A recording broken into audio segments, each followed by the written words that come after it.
مجھ سے اکثر یہ سوال کیا جاتا ہے کہ آپ ملحد ہیں، کسی بھی مذہب کو نہیں مانتی، لیکن آپ تقریباً سبھی مذاہب کو چھوڑ کر صرف اسلام پہ ہی تنقید کیوں کرتی ہیں؟ اس کے لیے میں اپنی وضاحت میں ایک بات کہنا پسند کروں گی۔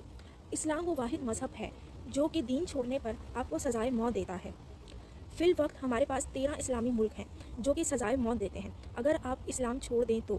پاکستان سمیت کئی ممالک شامل ہیں۔ اسلام کو چھوڑنے والے کو مرتد کہتے ہیں۔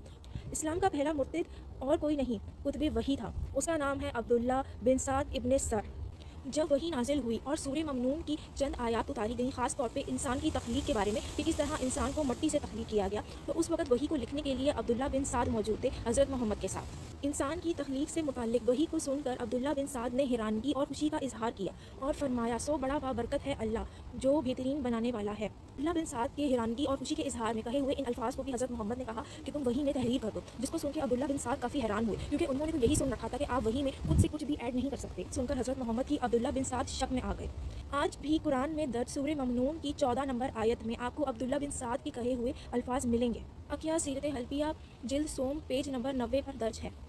اسلام چھوڑنے کے بعد عبداللہ بن سعد نے اس بات کا بھی اعتراف کیا کہ وہ حضرت محمد کی رضامندی سے وحی میں تبدیلیاں لایا کرتے تھے۔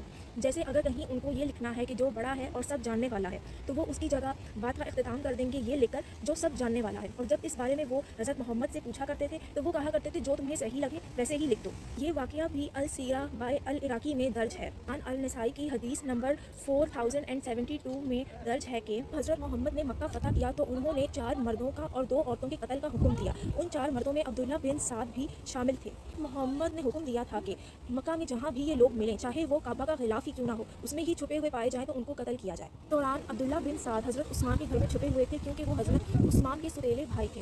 عثمان جب عبداللہ بن سعد کو حضرت محمد کے پاس لے کر آئے تو انہوں نے چاہا کہ حضرت محمد عبداللہ بن سعد کو معاف کر دیں۔ جب اس کے لیے انہوں نے ہاتھ آگے بڑھایا تو حضرت محمد نے 3 دفعہ خاموشی اختیار کی، یہ دریافت کرنے پہ کہ کیا وہ عبداللہ بن سعد کو معاف کریں گے، لیکن بالآخر انہوں نے عبداللہ بن سعد کو معاف کر ہی دیا۔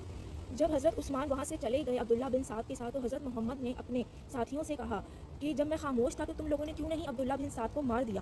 جس پر ان کے ساتھیوں نے کہا آپ ہمیں آنکھ سے اشارہ تو کر دیتے تو ہم آپ کا حکم بجا لاتے۔ جس پر حضرت محمد نے کہا کہ نبی کو یہ اچھا نہیں لگتا کہ وہ دھوکے سے آنکھ کا اشارہ کرے۔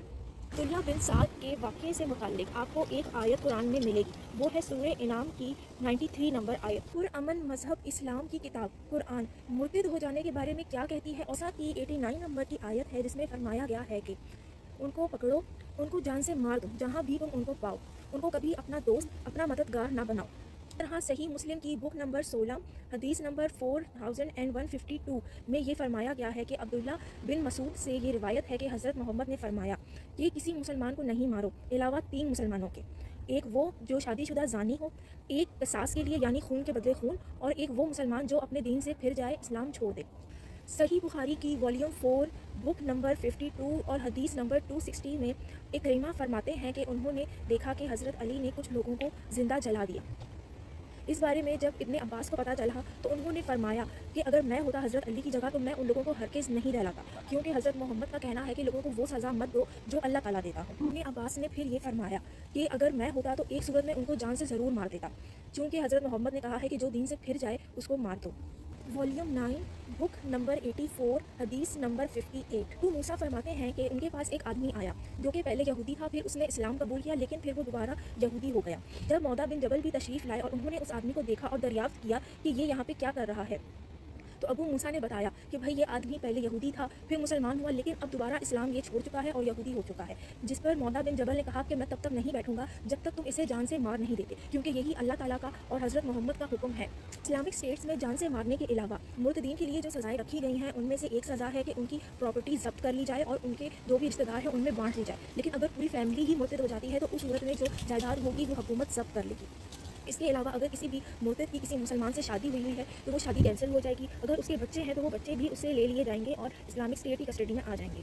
تمام اسکول آف تھاٹس میں مرتدوں کی سزا یہی رکھی گئی ہے کہ ان کو جان سے مار دیا جائے۔ البتہ حنفی اسکول آف تھاٹ میں یہ کہا گیا ہے کہ ان کو 3 دن کے لیے آپ قید میں رکھیں، ان کو مارے پیٹیں، ان کو کھانے کو کم دیں اور اس بات پر ان کو راضی کریں کہ وہ دوبارہ اسلام قبول کر لیں۔ اگر وہ اسلام قبول نہیں کرتے تو پھر ان کو جان سے مار دیں۔ الریم نے کہا ہے کہ اسلام امن کا دین ہے، اس میں کوئی زور زبردستی جبر نہیں ہے، تو پھر یہ کیا طریقہ ہے کہ ایک مذہب ایسا بتا دیں جہاں پر اس قسم کی سزائیں رکھی گئی ہوں کسی مرتد کے لیے، کسی ایسے شخص کے لیے جس نے مذہب کو چھوڑ دیا ہو۔ مذہب کو ایک پرسنل ڈیسیجن مانا جاتا ہے اور باقی مذاہب میں